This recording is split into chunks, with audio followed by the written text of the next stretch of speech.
Welcome to Module 7. We're halfway through the course, and I'm so glad you've gotten this far.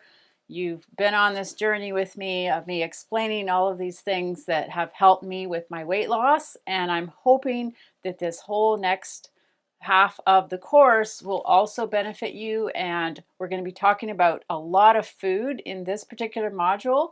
And then from then on, there's not a lot of talk about food. So we're going to be going more into some mindset things and getting people to support us. But this module is all about food and what types of food we put in our body. So this in some ways is one of the most important modules because we are what we eat and we are what we drink. And this module talks about saving time and money while losing weight. And it is possible to save time and money when we're losing the weight.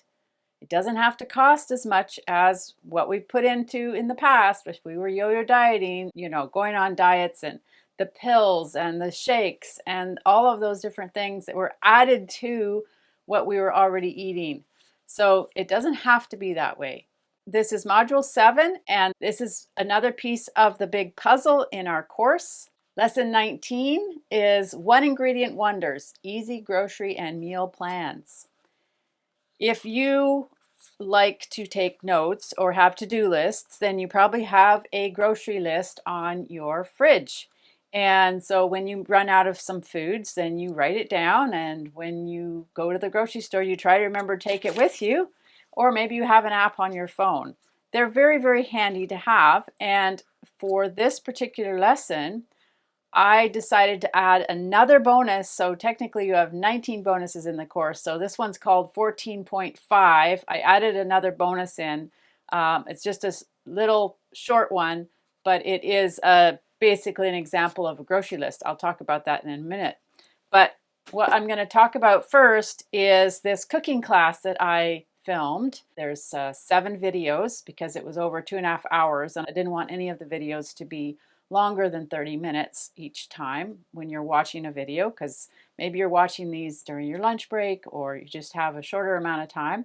So I've chopped it all up so it's in bite-sized pieces. Basically, a couple days before, I went shopping and stocked up my fridge like I normally do a couple times in the month. I stocked up on fruits and vegetables and meats, and I just started cooking. And I just cooked like I normally do, and I filmed it all. And I have never done that before, so it is not to the standard of the Food Network, but this is the way I cook, and I thought it would be beneficial for you to see what I am talking about, because a picture is worth 1,000 words. So I go from the beginning to the end in those cooking videos. So lesson 19, 20, and 21, I'm just going to give a little bit of an overview, but this module is really based on that cooking class and those videos.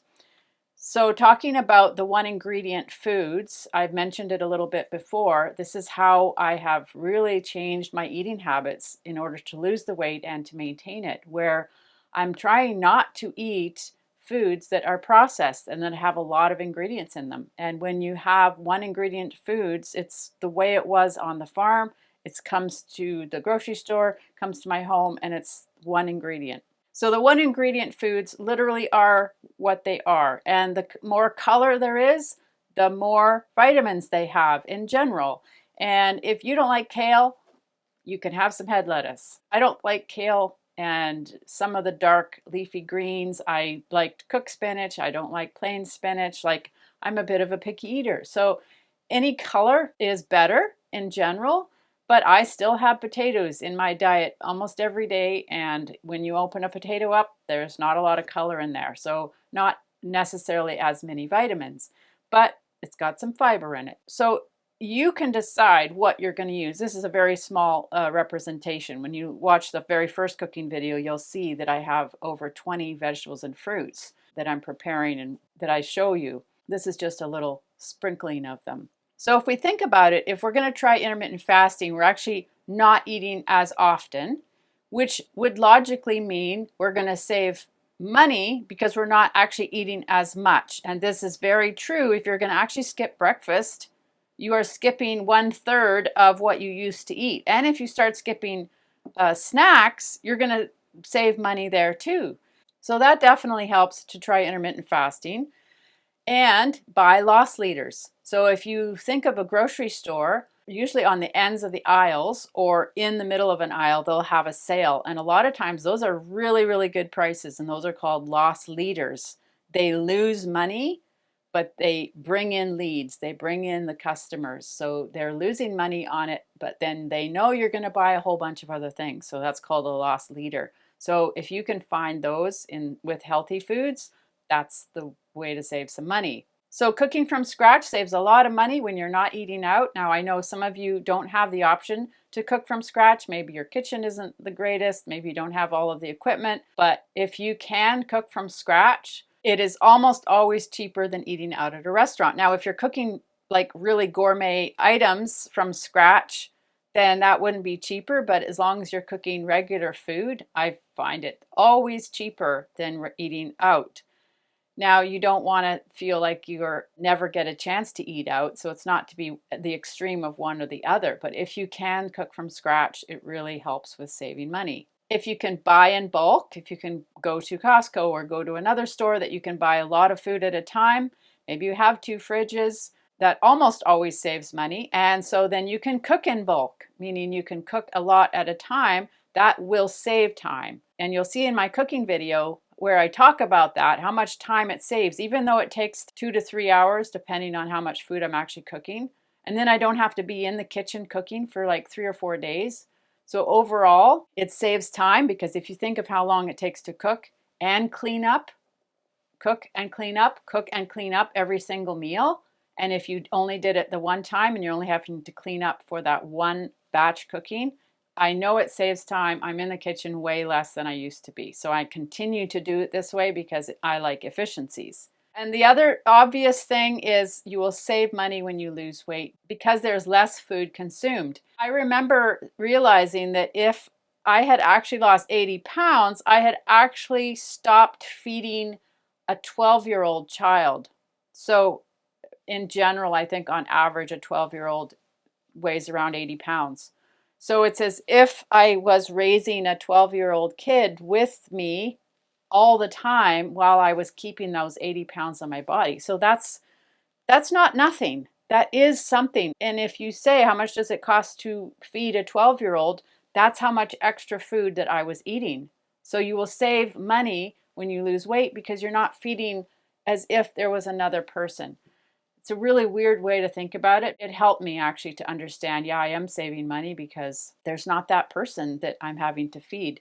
Now, because I lost weight during the COVID time and all the prices went up, I don't actually have a good estimation of how much it cost before when I was obese compared to now because the prices are all crazy now. But I know quantity wise, I'm eating less food. So it must be cheaper if it was on an even scale and it wasn't during COVID. So I'm just going to quickly talk about the grocery store layout.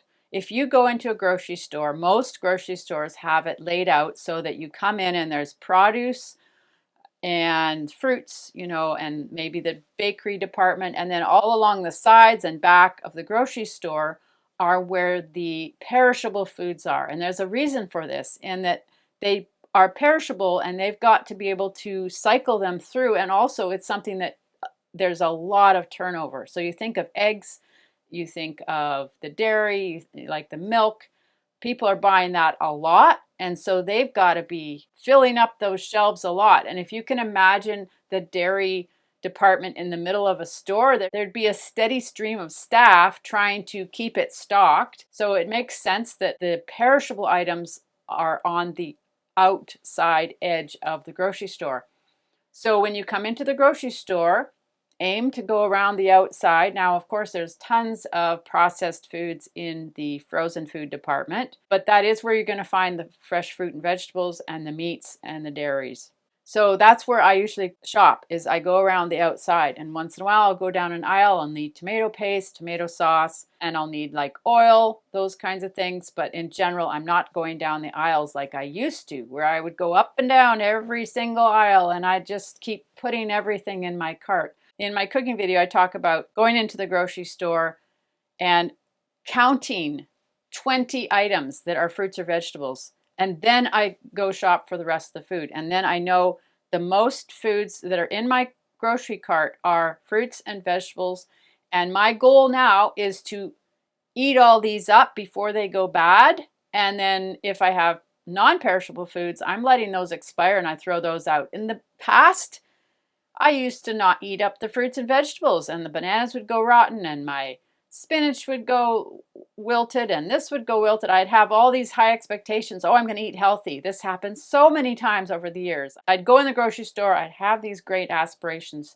to eat all these things. I'd bring them home, and because there was so many choices and the non-perishable food and the processed food always tasted better, then I would let these go rotten and I'd have to throw them out. The amount of lettuce I have thrown out over the years, I'm ashamed to say. It's terrible, because a farmer farmed that. So my goal now is to have a big variety of foods in my diet, and the more colorful, the better. So I really go into this a little more in the cooking video, so I hope you can watch that. So just quickly, the one ingredient foods mostly are meats and fish, vegetables, leafy greens, fruits, nuts and seeds, eggs, full fat dairy, cheese, butter, ghee, bone broth, olive oil, and coconut oil. I sort of went over this before in the keto diet, but it's basically the same thing. It's one ingredient foods. I say mostly because cheeses, have other ingredients added to them. And the bone broth, I make bone broth from scratch, and I give a little bit of an explanation of that in the cooking videos, how to make bone broth. Bone broth's super good for you. It's apparently 10 times more nutritious than meat. So if you can make your own bone broth, that's ideal. So the bonus, the 14.5 bonus, is the low carb grocery checklist. Simplify your grocery list and boost your health. It's really simple if you just have the basic foods. Like in some ways, I don't use my grocery list a lot because I literally go into the vegetable and the fruit department and I just start putting them in my cart and I try to count to 20 unless I specifically want to eat a specific thing like asparagus this week or something.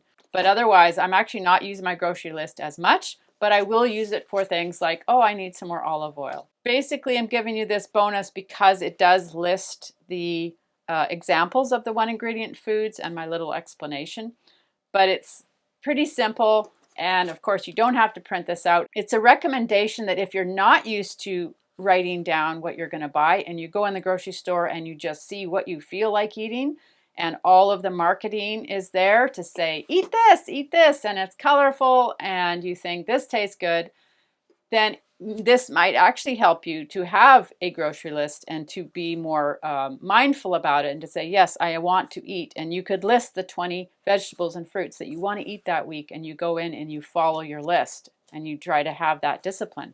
So that could be helpful for you.